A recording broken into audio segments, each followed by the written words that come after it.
4절부터 말씀 함께 나누겠습니다. 예수님께서 오늘 비유로 네 가지 땅에 심겨진 씨앗의 비유를 통해서 우리에게 말씀 주시는데, 우리가 이 네 가지 땅에 심겨진 씨앗에 대한 이야기들을 한 번이라도 접하신 분들은 아마 좋은 마음밭을 준비해서 그 말씀의 씨앗이 우리에게 심겨졌을 때 그것이 잘 자라서 결실 맺는 것에 대해서 지금까지 많이 강조가 되었던 것을 알 수 있으실 겁니다. 그런데 한 가지 더 봤으면 좋겠는 게 있어요. 그러니까 예수님께서 좋은 땅에 심겨져서 이내로 결실하는 것에 대해서 분명히 말씀하고 계시지만, 한편 먼저 선행되어야 되는 게 무엇이냐면요, 이 말씀을 잘 듣는 것입니다. 그래서 오늘 본문을 보시면 여러 번 들음에 대한 강조들이 있거든요. 그래서 8절 보시면 들을 귀 있는 자들은 들을지어다 라고 말씀하고요. 8장 또 10절에 보시면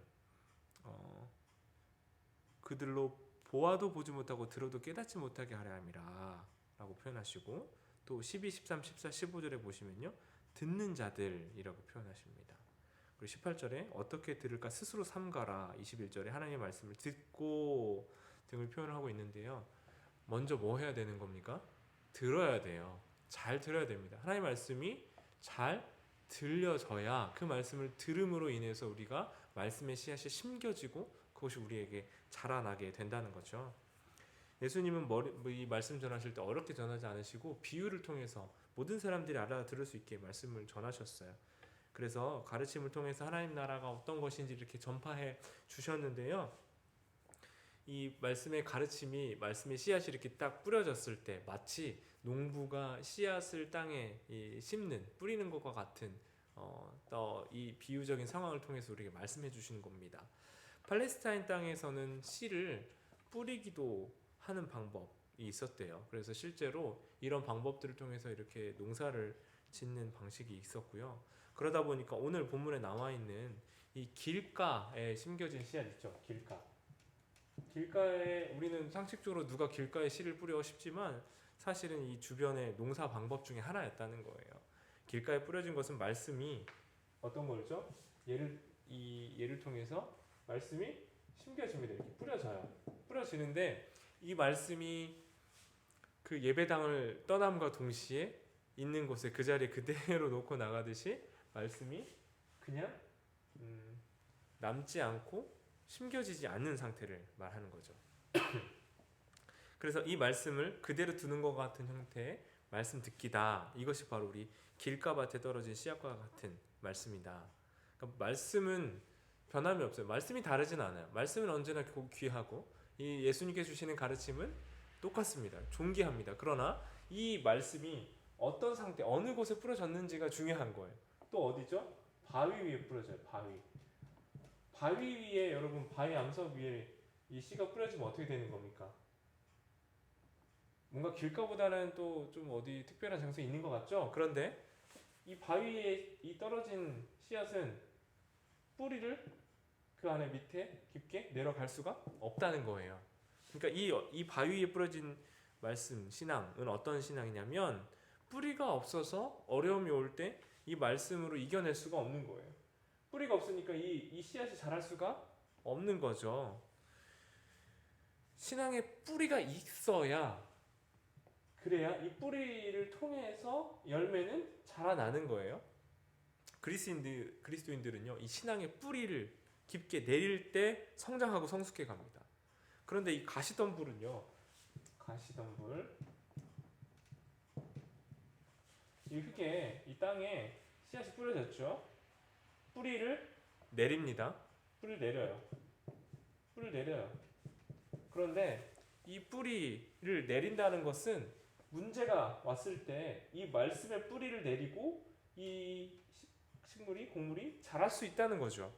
그런데 이 말씀의 능력으로 이것을 이겨낼 단계, 그러니까 문제를 일단 시도할 수 있어요. 이제 이 말씀의 뿌리가 잡혀 있기 때문에 어려운 문제가 왔을 때 이것들을 하나님의 말씀으로 이겨내고 극복해내고 도전할 수 있는 단계에 온 거예요. 그런데 문제는 뭐냐면, 문제가 계속되면 이 가시덤불 위에 뿌리 내린 신앙 같은 경우에는 더 자라날 수가 없는 거예요. 예를 들어서 여러분, 가시덤불이 자꾸 위에 이렇게 방해를 한다고 해보세요. 우리 가시덤불 같은 상황들이 자꾸 우리에게 있잖아요. 이때 우리의 믿음은 대부분 더 자라나질 못해요. 극복하지 못해요. 이겨내지 못해요. 왜요? 이거에 가로막혀서 그냥 좀 버티다가 시도해보다가 뿌리로 버텨보다가 안 되니까 또 좌절해버리는 거예요. 가시덤불에 뿌려진 씨앗과도 같은 믿음은 말씀을 듣고 적용도 하는 것 같고 문제가 생기면 말씀을 기준으로 이겨내려고 하는 것 같은데 문제는 뭡니까? 14절 근심과 재물과 인생의 향락 때문에 열매를 못 맺어요. 이 세 가지 근심, 재물, 인생의 향락 우리 말씀 시간에 나눈 주일 예배 때 나눈 물질주의, 쾌락주의, 자기중심주의의 이 세 가지 모습 똑같이 있지 않습니까? 물질주의는 뭐예요? 재물, 쾌락주의는 뭐예요? 인생의 향락, 자기중심은 근심. 근심의 이유는 물론 정말 상황에 어려움들이 올 수 있지만 근심하는 많은 이유는 나의 어떠함을 생각하느라 그런 경우들이 많잖아요. 그래서 결국 열매를 맺지 못하게 된다는 거예요. 그 열매로 사람의 믿음을 알리라 하지만 맺어진 열매가 없어요. 그래서 알 수가 없는 거예요. 그러니까 농가 밭을 부지런히 기경하듯이 이 가시덤불을 어떻게 해요? 재해내죠. 이것들 다 재해내야 돼요. 그래야 하나님의 말씀이 이 안에서 뿌리 내리고 자라서 열매를 맺을 수 있게 된다는 거예요. 그런 신앙 오늘 본문에서는 어떻게 예수님 표현하셨어요? 15절 좋은 땅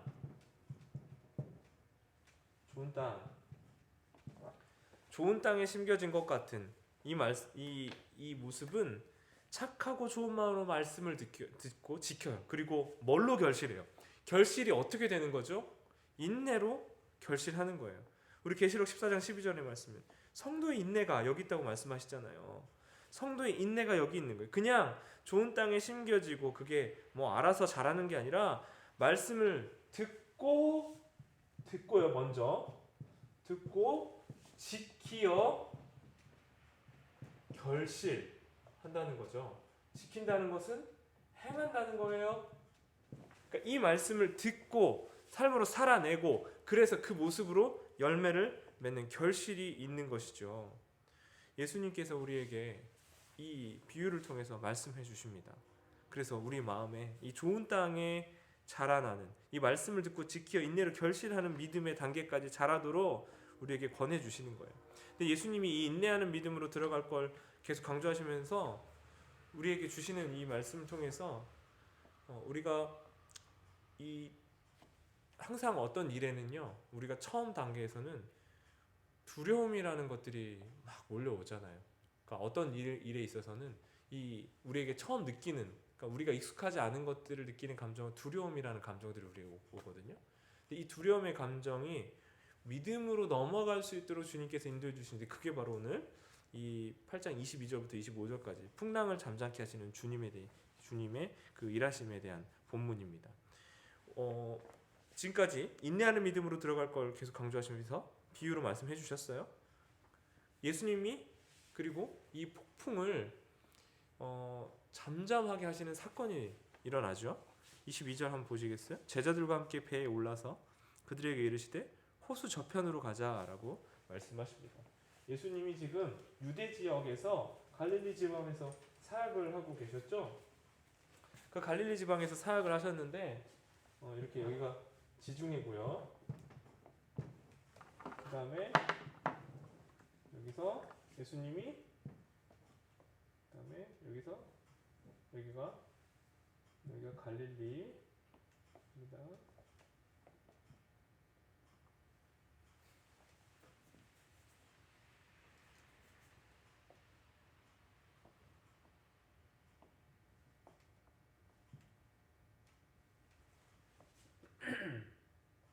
지금 예수님 이제 사역하시는 지역을 보면요, 예수님이 이제 이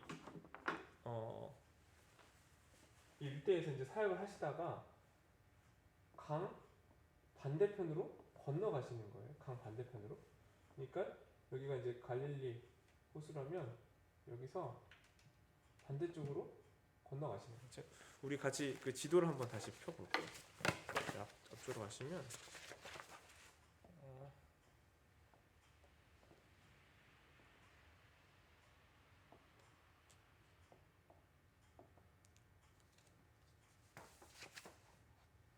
3페이지 가보겠습니다. 3페이지 가시면 지도가 있죠. 위에 지금 예수님이 사역하시던 주 무대가 어디예요? 갈릴리 이 일대에서 지금 사역을 하셨어요. 그리고 나서 여기 여기가 이제 요단강이잖아요. 여기를 기준으로 이 갈릴리 사역을 하시다가 이 저편으로 넘어가시는 거예요. 갈릴리 호수에서. 그러니까 그 호수의 반대편으로 넘어가시는데 배에 올라서 배를 타고 가십니다.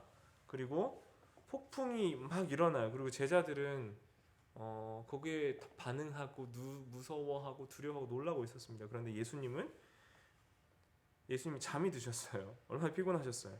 23절에 잠이 드셨는데 24절 제자들을 깨워서 주님 우리가 죽겠습니다 하고 무서워서 난리를 치죠. 그러니까 예수님이 일어나셔서 파도를 꾸짖으세요. 여러분 파도를 꾸짖을 일이에요? 예수님은 꾸짖으셨다는 거예요. 자, 그럼 이 본문을 보니까 제자들은 두려워해요. 문제가 생겼을 때 염려하고 근심하고 걱정해요. 그리고 이 두려움과 근심의 이 문제 이 시간의 모습을 보니 제자들의 믿음이 어떤 상태인지가 보인다는 거예요. 그러니까 13절에 우리 모습을 보면요. 제자들이 시험을 받았을 때 그러니까 뿌리가 없으니까 잠깐 믿다가 실현을 당할 때 이게 그냥 제 역할, 제 능력을 발휘하지 못했다라는 겁니다. 풍랑을 여러분 무서워하는 게 어떤 의미에서는 당연한데 제자의 어떤 삶을 살아가면서 문제가 생겼을 때 믿음이 작동해야 될 때 작동하지 않고 있는 모습이 여기서 드러나고 있는 거예요. 근데 예수님이 바다를 잠잠하게 하시는데 이 바다를 잠잠하게 하시면서 주께서 어떤 분이신지를 드러내시거든요. 여러분 제자들이 물어봐요. 뭐라고 물어봐요? 제자들이 뭐라고 묻냐면요. 서로 놀랍게 여겨 말해요. 그러니까 그가 누구에게 25절입니다. 8장 25절. 그가 누구에게 바람과 물을 명하여 순종하는가? 근데 이 질문에는 질문하고 답이 같이 들어있어요. 도대체 누구기 때문에 이 바람 파도마저도 그분의 말씀에 순종하는가 놀라잖아요.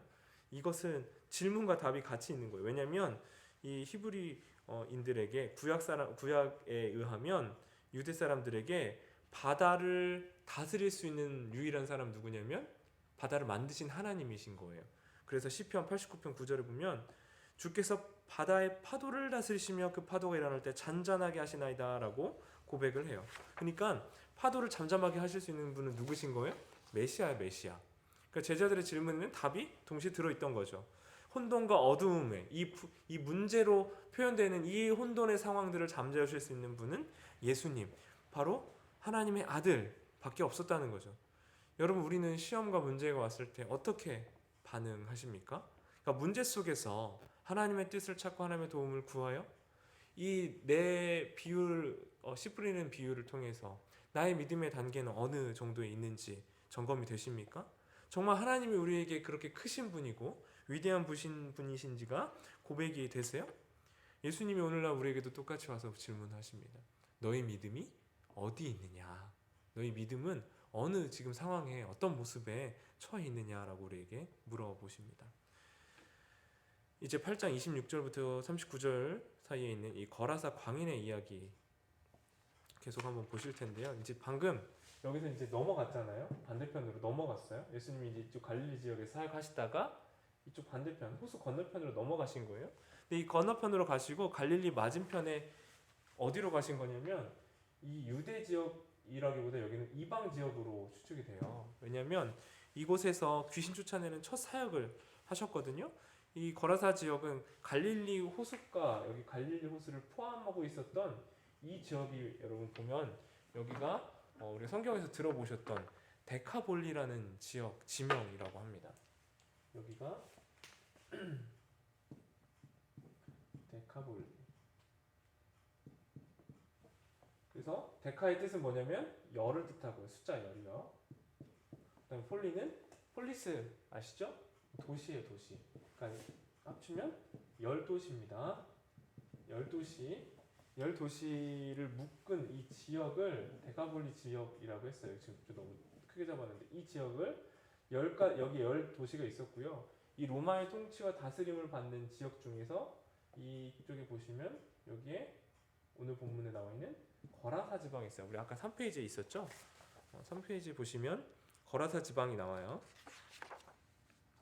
그러니까 여기 표기는 안 돼 있는데, 그리고 우리가 마태복음에 보면 가다라 지방이라고 돼 있어요. 그러니까 지명이 사실 좀 달라요. 그래서 어떤 분들은 뭐 두 지명이 두 번 일어났던 사건이라고 얘기하기도 하지만 사실 그보다는 이 지역을 혼용해서 변기해서 이렇게 쓰기도 하고 저렇게 쓰기도 했다라는 말이 좀 더 설득력이 있는 것 같습니다.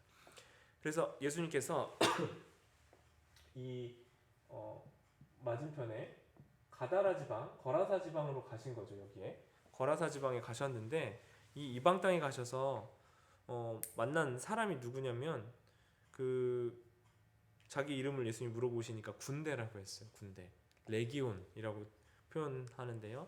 여기 로마의 군단 그 사단 이상의 규모인데 5천에서 6천, 뭐 5,600명 정도라고 보는데 그 정도 되는 귀신이 한 사람에게 들어가 있던 거예요. 그러니까 그 강력한 힘이 그 사람을 아예 붙들고 있었던 거죠.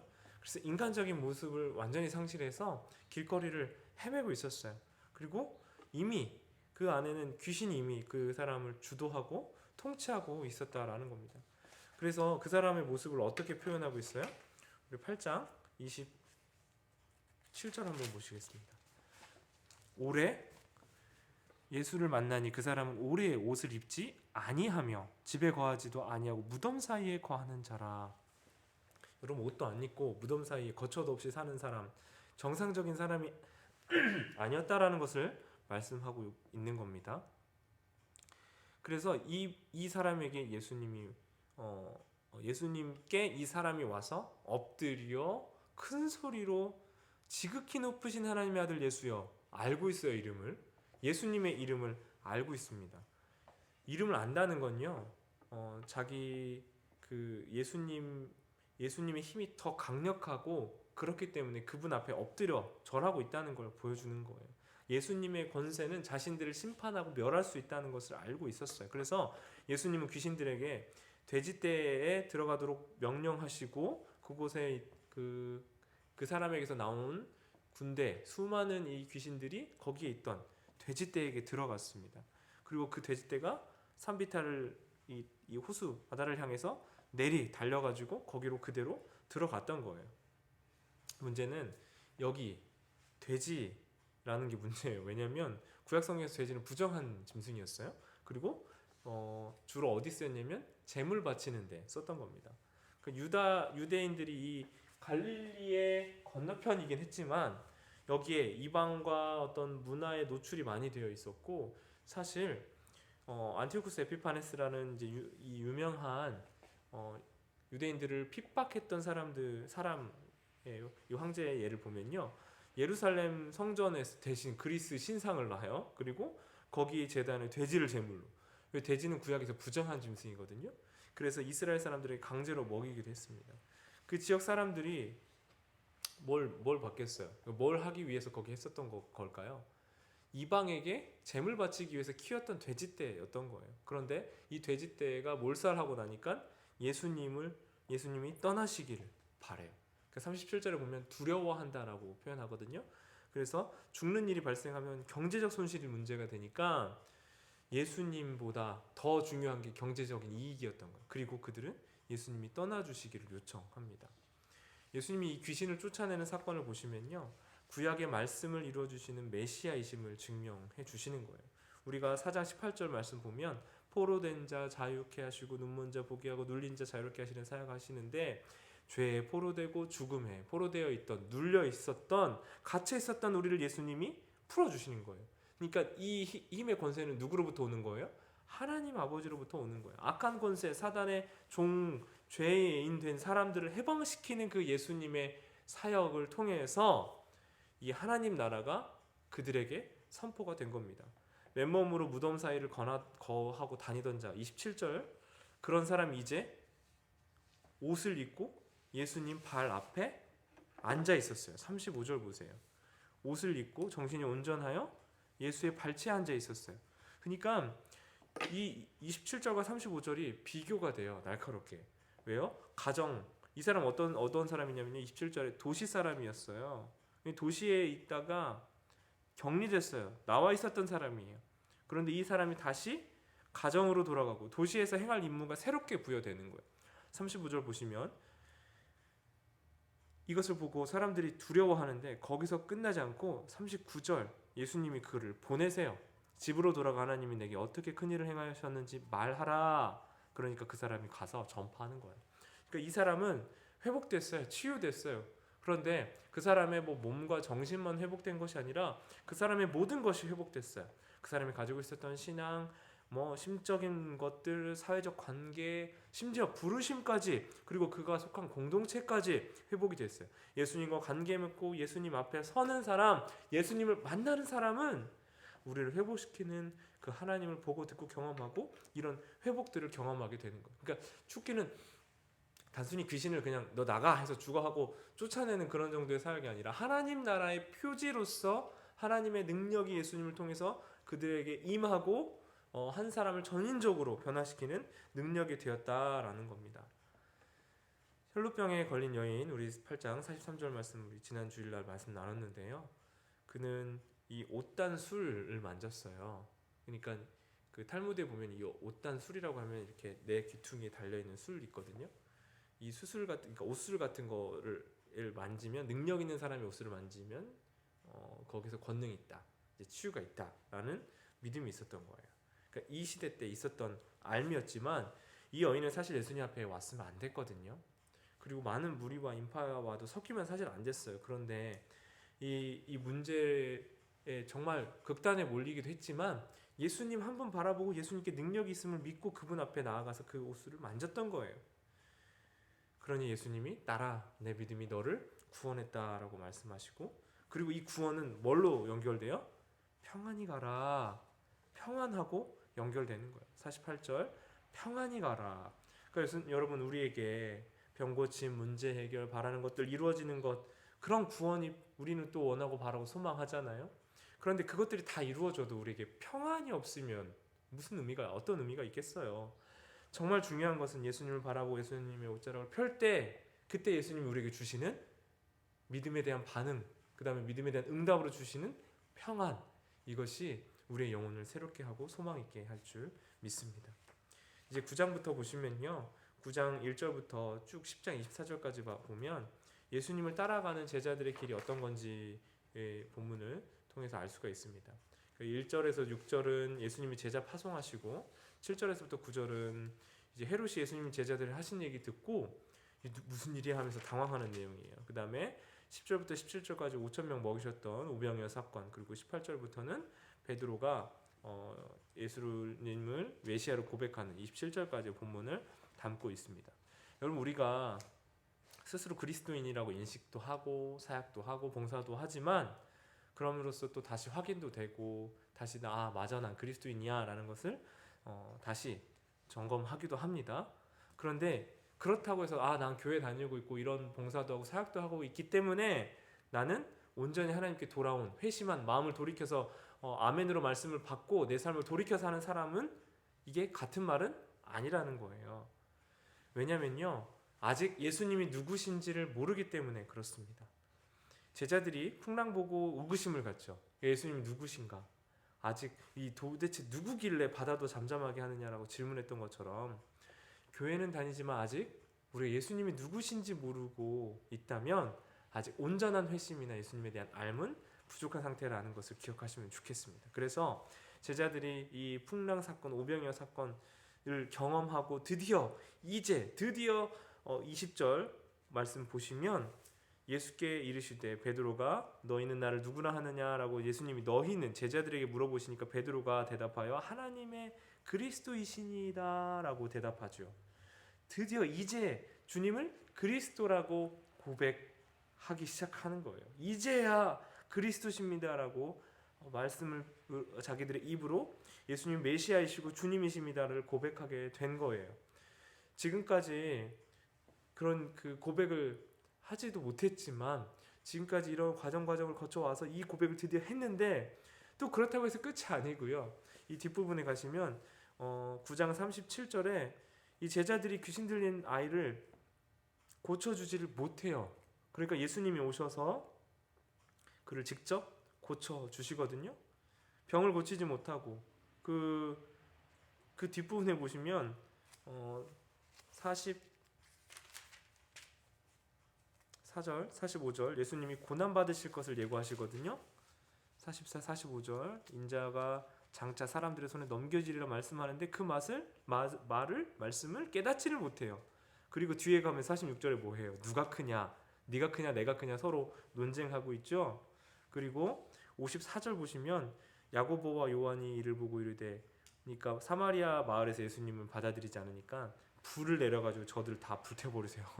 무서운 말을 합니다. 이분이 이제 요한이 사랑의 사도 요한이 되는데요. 이때까지는 그랬다는 거예요. 아는 것, 예수님 누구신지 아는 것 중요하고 그분을 어떤 분인지 나의 구주로 고백하는 거 너무 중요한데, 그러니까 모르는 단계에서 아는 것, 오는 것까지도 너무 중요합니다. 그런데 지금부터 더 중요한 건 뭐냐면요, 어떤 그리스도 주님을 믿고 있느냐는 거예요. 제자들에게 능력이 안 나갔던 이유가 뭐예요? 자기들이 믿고 싶었던 그리스도를 믿었던 거예요. 그 고백 자체는 귀했지만 어떤 그리스도를 믿고 있었냐는 거예요. 내가 믿고 싶은 예수님이 돼버리고 그 대상에 내가 원하는 예수님에 대한 믿음이 돼버릴 때 우리에게 능력은 일어나지 않아요. 그리고 변화는 일어날 수가 없는 겁니다. 그럼에도 예수님은 계속해서 제자들을 데리고 그들과 함께 하시고 이 첫 단계를 뗀 제자들과 계속 함께 동행하십니다. 여전히 그들은 하나님의 나라에 대한 온전한 그 진짜 모습은 알지 못했지만 믿음의 걸음마를 시작했고요. 그리고 다 몰라도 부분 알아가면서 하나님 나라가 그들에게 임했다라는 것을 알게 되었습니다. 예수님 어떤 분이 기도하는데 어렸을 때부터 하나님을 믿으면 복을 받는다라는 믿음이 있었기 때문에 그렇게 열심히 기도했어요. 그런데 그 기도가 안 들어졌답니다. 그랬더니 이 하나님 계시지 않다거나 이 하나님은 능력이 없는 분이라고 자기가 얘기를 해버리고 이 신앙에서 떠났다는 거예요. 그분은 어떤 하나님을 믿었던 겁니까? 전능하신 또 하나님의 아들 이신 예수 그리스도를 믿었던 게 아니라 내가 믿고 싶었던 어떤 능력과 힘을 가지신 그분을 믿었던 거잖아요. 그러나 그럼에도 불구하고 이 제자들을 붙드셨던 예수님께서 계속 그들을 보내시고 파송하시고 일하시고, 특별히 이제 10장으로 넘어가시면요, 예수님이 친히 가시려는 동네와 또 지역에 전도대를 파송하시는 장면이 나와요. 10장 1절 같이 보겠습니다. 그 후에 주께서 따로 70인을 세우사 친히 가시려는 각 동네와 각 지역으로 둘씩 앞서 보내시며, 친히 가시려는 동네에 그들을 보내십니다.